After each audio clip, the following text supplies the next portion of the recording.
अपने जीवन में किसी भी कार्य को करें तो इस प्रकार से करें कि उस कार्य को भी खुशी हो कि ये कार्य आपने किया है। नमस्कार साथियों, मैं Aman Anand, president students welfare association, मानव भारती यूनिवर्सिटी सोलन, हिमाचल प्रदेश।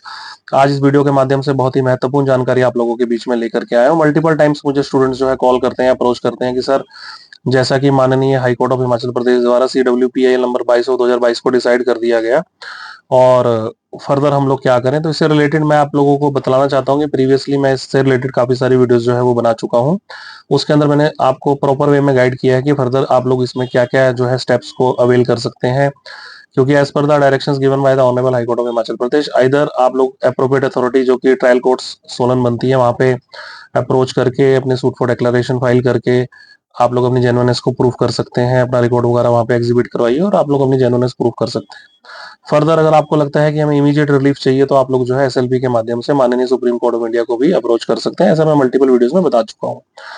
बाकी उससे रिलेटेड अगर कोई भी जानकारी चाहिए तो आप लोग मुझे कभी भी कॉन्टेक्ट कर सकते हैं, मैं नंबर डिस्क्रिप्शन में डाल दूंगा। फर्दर इस वीडियो को बनाने का मकसद जो है उससे पे हम बात करते हैं। देखिए, आज मैं दो इशू को आपके बीच में, दो टॉपिक्स को आप लोगों के बीच में डिस्कस करने के लिए आया हूँ। फर्स्ट टॉपिक ये है कि जैसे प्रीवियसली हमने देखा कि कई स्टूडेंट्स के अगेंस्ट FIR रजिस्टर्ड हुई, कई लोगों को उनकी जॉब से टर्मिनेट कर दिया गया, उनको उनकी जॉब से निकाल दिया गया इस ग्राउंड्स के ऊपर कि आपको यूनिवर्सिटी ने जो है आपके डॉक्यूमेंट्स को वेरीफाई नहीं किया और कहीं ना कहीं आप लोगों के डॉक्यूमेंट्स जो है वो फेक हो सकते हैं। तो हमने कुछ कंप्लेंट्स की थी, तो उसमें कॉरेस्पॉन्डेंस हुआ, तो कॉरेस्पॉन्डेंस में हमें RTI से रिप्लाई फाइल जो हमें रिसीव हुई है, उसमें इन्होंने जो हमारे DSP ऑफिस परवाणु है as well as SP office Solan है, जो कि हमारे कमेटी के चेयरमैन भी हैं, उनके ऑफिस से हमें ये रिप्लाई जो है वो रिसीव हुआ है कि मानव भारती यूनिवर्सिटी द्वारा किसी भी छात्र की DMC डिग्री, डिप्लोमा इत्यादि को फेक नहीं बतलाया जाता है। ये मैं आपके साथ ऑफिशियल कॉपी शेयर कर रहा हूँ। इसके अंदर इन्होंने क्लियर कट मेंशन किया हुआ है कि मानव भारती यूनिवर्सिटी द्वारा किसी भी बच्चे की जो वेरिफिकेशन आती है तो उसमें उसको ये नहीं बोला जाता कि आपके डॉक्यूमेंट्स जो है वो फेक है, वो अकॉर्डिंग टू पैरामीटर्स उसकी वेरिफिकेशन करते हैं। तो अभी इनके पास ये पावर्स नहीं है, क्योंकि मैटर जो है वो कोर्ट में पेंडिंग है, इस वजह से मे बी ये लोग उसको फेक या जेन्युइन नहीं कंसीडर कर सकते, सिर्फ और सिर्फ ये बोल देते हैं कि ये डॉक्यूमेंट्स वेरीफाइड है या नॉन वेरीफाइड है। तो इस डॉक्यूमेंट्स का बेनिफिट उनको मिलेगा जिनकी उन इस ग्राउंड्स पर टर्मिनेशन हुई है कि आप लोगों के डॉक्यूमेंट्स जो है आपकी यूनिवर्सिटी ने वेरीफाई नहीं किए, प्लस जिनके अगेंस्ट मल्टीपल FIRs भी रजिस्टर्ड हुई है उन लोगों को भी इस डॉक्यूमेंट से बहुत बेनिफिट मिलने वाला है। First thing. सेकंड थिंग, अब मुझे मल्टीपल स्टूडेंट्स अप्रोच करते हैं कि सर, हम लोग अगर SLP में जाएंगे तो हमारे पास क्या ग्राउंड्स रहेंगे SLP में जाने के लिए। देखो, अच्छी क्वेरी है, उनकी क्वेरी करनी भी चाहिए, बार बार अपने डाउट्स को क्लियर भी करना चाहिए। तो उसमें आज मैं आपके पास ग्राउंड्स लेकर के आया हूँ कि हम किस किस ग्राउंड्स में या स्टूडेंट्स किस किस ग्राउंड्स में SLP फाइल कर सकते हैं। देखिए, बेसिकली तो मैं आपको मेन चीज ये बताता हूँ कि आप जैसा आपको पता ही है कि 2020 में रेड हुई और 2022 में PIL नंबर 22/2022 को कोर्ट ने खुद सीओ मोटो लेते हुए इसको फाइल करवाया था केस को, या यूं कहीं की PIL को, और उसको कंसीडर किया था कि बच्चे कहीं ना कहीं जो है सफर कर रहे हैं। तो अब बेसिकली हम ग्राउंड्स की बात कर लेते हैं कि अगर हमें SLP में जाना हो तो हमारे पास ग्राउंड्स क्या है। यही मैक्सिमम स्टूडेंट्स की क्वेरीज रहती हैं कि सर, हमारे पास ग्राउंड्स क्या है SLP में जाने के, वो इस वीडियो के माध्यम से मैं आप लोगों के साथ शेयर करूंगा। देखो, फर्स्ट ऑफ ऑल तो बेसिकली क्या है कि माननीय जो उच्च न्यायालय हिमाचल प्रदेश है, उन्होंने 2.5 साल बाद जो थी ये PIL, उसको खारिज कर दिया था कि जो है इसमें विवादित प्रश्न है और उन पर निर्णय लेने का अधिकार उनके पास नहीं है। तो मैं इसको आप लोगों को हिंदी में एक्सप्लेन करके बनाता हूँ, जो हमने ग्राउंड्स बना रखे हैं SLP के लिए, मैं हिंदी में एक्सप्लेन करता रहूंगा ताकि आप लोगों को समझ आता रहेगा। देखो, फर्स्ट ऑफ ऑल तो उच्च न्यायालय ने 2.5 साल बाद जनहित याचिका को यह कहते हुए खारिज कर दिया कि विवादित प्रश्नों पर निर्णय देने का अधिकार उसके पास नहीं है। कि जो डिस्प्यूटेड क्वेरीज थी कि बच्चा इस पैरामीटर में फुलफिल कर रहा है, इसमें नहीं कर रहा है, पैरामीटर्स कईयों ने चैलेंज किए, कईयों ने नहीं किए, या कमेटी ने पैरामीटर्स को डिसाइड कर दिया, उनको वो कह रहे हैं कि जो डिस्प्यूटेड क्वेश्चंस थे उसमें डिसीजन लेने की पावर जो है हमारे पास नहीं है। ये उन्होंने अपने जो ऑर्डर में लिखवाया था, ठीक है। उसके अलावा जो सेकंड पॉइंट था जो हमने हाईलाइट किया है, इसमें दावा किया गया था कि जो रिस्पोंडेंट यूनिवर्सिटी है, यानी कि मानव भारती यूनिवर्सिटी है, ठीक है, मतलब अगर उन्होंने किसी स्टूडेंट को वहां पे एडमिशन दी है and after giving the admission उन्होंने अपना कोर्स सक्सेसफुली कंप्लीट किया है, और अगर उसको वो डिग्री नहीं दे रहे हैं या उसके डॉक्यूमेंट्स को जेन्युइनली वेरीफाई नहीं कर रहे हैं किसी भी ग्राउंड्स के ऊपर कि हमारा मैटर जो है वो कोर्ट में पेंडिंग है या हम तो इस पैरामीटर के अकॉर्डिंगली करेंगे, तो देखो, रिस्पोंडेंट तो बेसिकली यूनिवर्सिटी ही बनती है ना। तो उसमें जो है आपके जो आर्टिकल 14, 19 एंड 21 का भी उसके अंदर वायलेशन होता है। कि अगर आपने स्टूडेंट को एडमिशन दी है और जब वो आपके पास डॉक्यूमेंट्स लेने के लिए आ रहा है तो आप उसमें ये प्ली ले रहे हो कि आप पैरामीटर को फुलफिल नहीं कर रहे हो, आपका नाम यहाँ नहीं है, आपका नाम वहाँ नहीं है। इवन ये चीज हमें उस टाइम पे भी देखने को मिली थी जब एडमिनिस्ट्रेटर अपॉइंट हुए थे as per the directions of the state government, और उनकी सुपरविजन में कई बच्चों के जो थे 4th 5th 6th 7th 8th 9th 10th 6 6 7 7 तक सेमेस्टर्स उनकी सुपरविजन में उन्होंने कंडक्ट करवाए, और बाद जब वो फाइनल डिग्री लेने गए तो उनको ये पैरामीटर्स की प्ली दे दी गई कि आप लोग पैरामीटर्स को फुलफिल नहीं करते, उनसे फीस ले ली गई, उनकी क्लासेस लगवाई गई, उनको एग्जाम्स कंडक्ट करवाए गए, उनके रिजल्ट इशू किए गए, but at the time of final decree उनको बोल दिया गया कि आप पैरामीटर्स को फुलफिल नहीं करते, जो कि वायलेशन है आर्टिकल 14 19 एंड 21 का। ये मेन ग्राउंड्स हैं। उसके अलावा मैं आपको एक्सप्लेन कर देता हूँ। जो आर्टिकल 226 है उसके तहत उच्च न्यायालय का क्षेत्र अधिकार उच्च न्यायालय के अनुच्छेद 226 यानी कि आर्टिकल 226 के तहत याचिकाओं पर विचार करने का क्षेत्र अधिकार प्राप्त है, भले ही तथ्यों के प्रश्नों को निर्धारित करने की आवश्यकता हो, और वह तथ्य और कानून दोनों के मुद्दों पर विचार कर सकता है। मतलब जो आर्टिकल 226 है उसके अकॉर्डिंगली इनके पास पावर्स थी कि डिस्प्यूटेड क्वेश्चंस को वो रिजॉल्व कर सकते थे, स्टूडेंट्स की लाइफ को डिस्ट्रॉय करने से बचा सकते थे, उनका टाइम वेस्ट नहीं कर सकते थे 2.5 साल तक। ये आर्टिकल 226 में इनके पास पावर्स थी। उसके अलावा आगे हम डिस्कस कर लेते हैं। यदि न्यायिक सिद्धांतों के साथ विवेकाधीन की शक्ति, यदि इस अधिकार क्षेत्र का प्रयोग विवेकाधीन है लेकिन यह ठोस न्यायिक सिद्धांतों पर आधारित होना चाहिए। अगर ये विवेक में लेके मतलब कि विवेक में लेकर अगर इसमें हम डिसीजन नहीं ले पाते तो आर्टिकल 226 में भी इनके पास पावर थी कि उसको ये जो इनके पास, जैसा कि इन्होंने ऑर्डर में भी लिखवाया था कि जो डिस्प्यूटेड क्वेश्चंस है उसको रिजोल्व कर सकते थे, पैरामीटर्स को रिलैक्स कर सकते थे। जरूरी नहीं था कि जो स्टेट ने अपने एफिडेविट्स फाइल किए थे कि हम इन पैरामीटर्स के अकॉर्डिंगली इनको वेरीफाई कर रहे हैं, तो माननीय हाई कोर्ट जरूरी नहीं कि उनको स्टैंप आउट कर देता कि ठीक है यही पैरामीटर्स के अकॉर्डिंगली आप वेरीफाई करो। ये पैरामीटर्स में रिलैक्सेशन भी दे सकते थे, जैसे कि हमने प्रीवियसली भी पीआईएल में कई मल्टीपल एप्लीकेशंस जो थी हमने मूव की थी कि either the name of the petitioner और the students available in a green sheet और अ डिस्क्लोजर लिस्ट, ही और she may be considered as a genuine student because उसका एग्जामिनेशन रिकॉर्ड अवेलेबल है, उसके गजेट्स अवेलेबल है, उसका examination attendance record available है, green sheet या disclosure list में एक जगह पर उसका नाम अवेलेबल है। तो आप उसको ये मत बोलें कि ये बच्चा जेन्युइन नहीं है, उसने जेन्युइनली अपनी स्टडी कंप्लीट की है, उसका सारा रिकॉर्ड अवेलेबल है। बट अगर नेग्लिजेंसी यूनिवर्सिटी एंड पे है, उन्होंने ग्रीन शीट प्रॉपर्ली मेंटेन नहीं की या इन द फॉर्म ऑफ डिस्क्लोजर उसको एचपीपीईआरसी के साथ शेयर नहीं किया, तो उसकी गलती का खामियाजा स्टूडेंट्स को ना भुगतना पड़े, एटलीस्ट आप ये रिलैक्सेशन भी दे सकते हैं। ये आर्टिकल 226 में इनके पास पावर्स थी। आगे हम लोग डिस्कस कर लेते हैं। ये गाइडलाइंस है, मैं बता देता हूँ आपको। उच्च न्यायालय द्वारा किसी भी याचिका को केवल इसलिए खारिज करना उचित नहीं है क्योंकि इसमें तथ्य के विवादित प्रश्न शामिल है, क्योंकि न्यायालय के पास ऐसे तथ्यों को निर्धारित करने का क्षेत्र अधिकार है। मतलब आर्टिकल 226 के अंदर इनके पास इतनी पावर्स हैं कि जो डिस्प्यूटेड क्वेश्चंस हैं उनको ये सेटल डाउन कर सकते हैं, कि अगर ये क्वेश्चंस रेज आउट हो रहे हैं तो अपनी पावर्स को यूज करके उनको सेटल डाउन कर सकते थे अगर ये करना चाहते तो। उसके बाद में आपको बताया था कि ऐसे मामले जहां पर विवादित तथ्य शामिल हो, विशेष रूप से दोनों पक्षों के हित में, उच्च न्यायालय को याचिका पर विचार करना चाहिए, हलफनामे मांगने चाहिए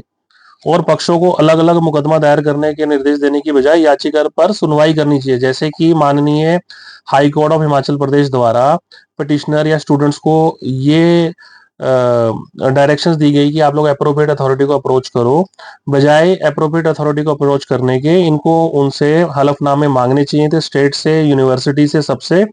और इस याचिका को डिसाइड करना चाहिए। तो यहाँ पे एक चीज मैं आप लोगों के बीच में और डिस्कस करना चाहता हूँ कि बेसिकली जब 2022 के अंदर ये जो पीआईएल फाइल हुई थी, बेसिकली उस टाइम पे जो हमारे माननीय चीफ जस्टिस साहब थे उनको स्टूडेंट्स ने एक लेटर लिखा कि ऐसे ऐसे हमारा जो है डिस्प्यूट है और हमें डॉक्यूमेंट्स अवेलेबल नहीं हो रहे हैं, इशू नहीं हो रहे हैं, वेरीफाई नहीं हो रहे हैं, इस पे काइंडली कंसीडर किया जाए। तो 2022 में जो पीआईएल नंबर 22 ऑफ 2022 कोर्ट ने खुद सीओ मोटो लेकर के उसको फाइल किया after the fight of 2.5 years, 2.5 साल के बाद वही कोर्ट ये कैसे बोल सकती है कि ये पीआईएल मेंटेनेबल नहीं है? ये चीज वो 2.5 साल पहले भी बोल सकते थे कि ये पीआईएल मेंटेनेबल नहीं है, जबकि कोर्ट ने खुद सीओ मोटो लिया था, कोर्ट ने खुद संज्ञान लेकर के पीआईएल फाइल की थी। माननीय हाई कोर्ट ऑफ हिमाचल प्रदेश द्वारा सीओ मोटो लेकर के पीआईएल को फाइल किया गया था। आफ्टर 2.5 years माननीय कोर्ट ने डायरेक्ट डायरेक्शंस देने की बजाय ये कैसे बोल दिया कि ये पीआईएल मेंटेनेबल नहीं है? अगर ये मेंटेनेबल नहीं थी तो उस टाइम पे सीओ मोटो लेके इसको कैसे फाइल कर दिया गया? इंपॉर्टेंट पॉइंट है ये, ठीक है। उसके अलावा मैं फर्दर आपसे डिस्कस कर लेता हूँ पॉइंट्स को, जो हमने पॉइंट्स बनाए हुए हैं। बेसिकली जो था, जो पीएल नंबर 22/2022, अब तो वही रिलेट कर रही है सबके साथ, है ना, क्योंकि वही ग्राउंड था कमेटी कॉन्स्टिट्यूट होने का, वही ग्राउंड था पैरामीटर सेट होने का, और वही ग्राउंड था कहीं ना कहीं वेरिफिकेशन सेट करने का, है ना, या वेरिफिकेशन को करने का। तो बेसिकली क्या था कि एक अगर क्वेश्चन होता है रेजोन, तो उसमें क्या होता है कि जो बेसिकली अगर हम लोग एसएलबी में जाते हैं तो 226 के तहत, आर्टिकल 226 के तहत जो शक्तियां उच्च न्यायालय के पास थी, ठीक है, उनको उन्होंने प्रॉपरली यूज नहीं किया। और उसके अलावा जो यूनिवर्सिटी ने डिग्रीज इशू करनी थी स्टूडेंट्स का कोर्स कंप्लीट कराने के बाद, उन्होंने उसके आर्टिकल्स की जो है वो वायलेशंस करी, ठीक है। और उसके अलावा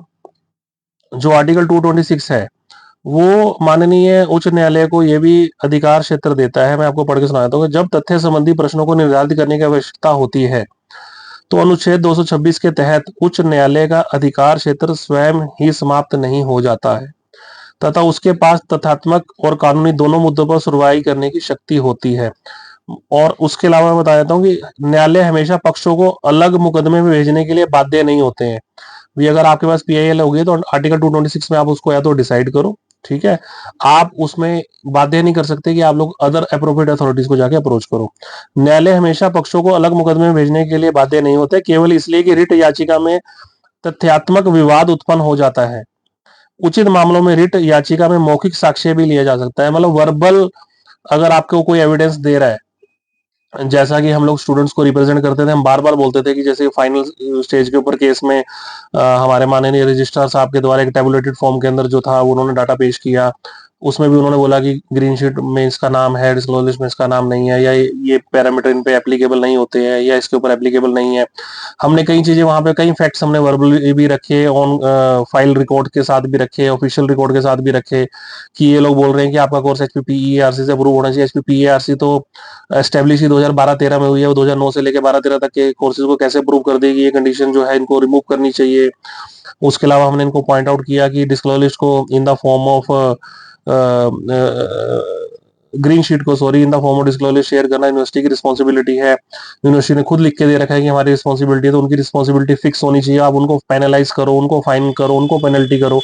इस गलती का नतीजा या भुगतान बच्चों को ना करना पड़े। तो इस टाइप के सारे विवादित क्वेश्चंस को ये रिजॉल्व कर सकते थे वर्बल वे में भी, क्योंकि सारी फैक्चुअल पोजीशन से हम लोग इनको अप्राइज करवा रहे थे, बट इन्होंने जो थी अपनी पावर्स को सही तरीके से यूज नहीं किया। ये भी हमारे जो है ग्राउंड है एसएलपी में जाने के लिए, ठीक है। और बेसिकली जो इसमें एक पॉइंट ये भी निकल के आता है कि जैसे मानव भारती यूनिवर्सिटी है, ठीक है, मानव भारती यूनिवर्सिटी की मनमानी कार्रवाइयों के गंभीर परिणामों पर विचार करने में उच्च न्यायालय की विफलता भी है। मतलब जैसे कि मानव भारती यूनिवर्सिटी ने जो अपनी मनमानी करी, ग्रीन शीट अपने हिसाब से मेंटेन की है, डिस्क्लोजर अपने हिसाब से शेयर करी,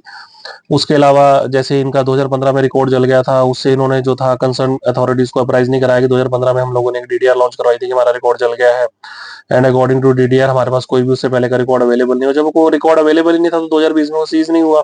जो चीज सीज ही नहीं हुई और अवेलेबल रिकॉर्ड के साथ कैसे आप कनेक्ट कर सकते हो कि बच्चों के डॉक्यूमेंट्स आपके पास है नहीं है, रिकॉर्ड है नहीं है? देखो वो सारी चीजें होती हैं, ठीक है। तो जो इनकी नेग्लिजेंसीज थी, इनको पेनलाइज करना चाहिए था, इनको पेनल्टी देनी चाहिए थी, जो इन्होंने एफोर्डेबल्स वगैरह इनसे लेने चाहिए था, तो उसकी प्रोसीडिंग अंडर आर्टिकल 226 ये लोग कर सकते थे। बट ऐसा करने में जो थे माननीय हाई कोर्ट जो थी विफल रही। ये ग्राउंड्स हम लोग ले सकते हैं, ठीक है। उसके अलावा जो मेन पॉइंट है कि आर्टिकल 226 के तहत अपनी शक्ति के बावजूद हस्तक्षेप करने में उच्च न्यायालय की अनिच्छा, यहाँ तक कि जब उपचार मौजूद है, को चुनौती दी गई, क्योंकि मानव भारती यूनिवर्सिटी की कार्रवाई संवैधानिक अधिकारों का उल्लंघन है। जो हमारे कॉन्स्टिट्यूशनल राइट्स है ना, जो उनकी उन्होंने कार्रवाई करी, उन्होंने जिस प्रोसीजर के थ्रू एडमिशन ली, प्रॉपरली रिकॉर्ड मेंटेन नहीं किया, स्टूडेंट्स की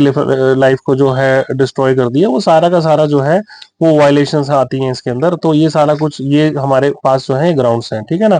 तो बेसिकली क्या होता है कि मॉरल ऑफ द स्टोरी ये है कि अंडर आर्टिकल 226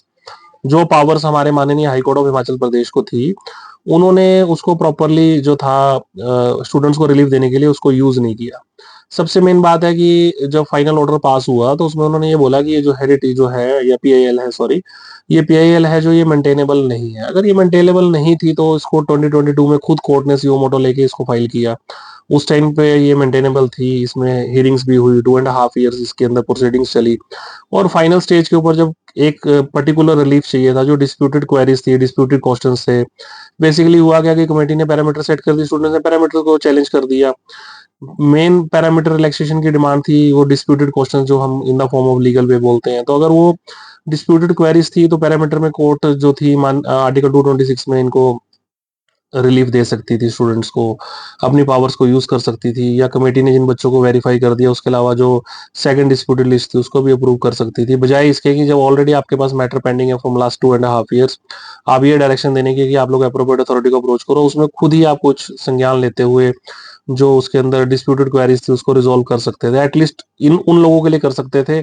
जिनका जो 6 out of 5 पैरामीटर्स को फुलफिल करते थे, जिनके टोटल मार्क्स का इशू था, जिनके नेम करेक्शंस का इशू था, उस पावर्स को वो लोग यूज कर सकते थे। और बेसिकली यहाँ पे एक क्वेश्चन ऑफ लॉ ये भी हाईलाइट होता है या रेज होता है, जिसको हम बोलते हैं कि बेसिकली अगर अगर हम कोई भी कॉरेस्पॉन्डेंस करते हैं, ठीक है, बेसिकली लास्ट हियरिंग पे मुझे अभी तक याद है कि डीएसपी परमाणु वहां पे अपीयर हुए थे, तो उन्होंने ये कहा था कि अगर हम लोग करेक्शंस करते हैं, क्योंकि मैटर जो है वो अंडर ट्रायल है लोअर कोर्ट्स में, अगर हम उसमें कोई भी करेक्शंस करते हैं, जैसे कि टोटल मार्क्स की करेक्शंस करते हैं, नेम करेक्शन करते हैं, तो उसके अंदर हमें अपना केस प्रूव करने में दिक्कत आएगी। तो जब मैटर अंडर ट्रायल है, अभी अंडर ट्रायल चल रहा है मैटर, सिविल सूट अभी पेंडिंग है बच्चों के, और क्रिमिनल प्रोसीडिंग्स पेंडिंग है, तो हाउ इट इज पॉसिबल कि ये बच्चों को वेरीफाई कर देंगे कि आप जेन्युइन हो या फेक हो? अभी तक तो स्टेट ने अपना केस ही नहीं प्रूव करा, अभी तक तो यूनिवर्सिटी गिल्टी नहीं हुई कि इन्होंने कोई स्कैम किया है। अगर हम कानून की बात करें, बेसिकली अगर हम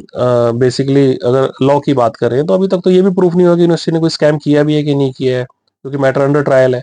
तो जब तक यही नहीं प्रूफ हुआ कि यूनिवर्सिटी ने कोई स्कैम किया भी है कि नहीं किया है, कोई मैटर अंडर ट्रायल है, तो आप कैसे बोल सकते हो कि ये बच्चे जेन्युइन है, ये बच्चे नॉन जेन्युइन है? बेसिकली ये तो उन्होंने बोलना बंद कर दिया। बेसिकली आप ये कैसे कह सकते हो कि इसको हम वेरीफाई कर सकते हैं, इसको हम वेरीफाई नहीं कर सकते? क्योंकि बेसिकली जो डीम यूनिवर्सिटीज होती हैं उनको पावर होती है स्टूडेंट्स का डाटा मेंटेन करने की, कैसे मेंटेन करना है, उनकी एटोनमस बॉडी होती है, उनके अपने बायलॉज होते हैं, यूनिवर्सिटी कैसे रन करनी है उनको सब कुछ पता होता है कि हमने इस बच्चे का रिकॉर्ड कैसे मेंटेन करना है, इसका कैसे करना है।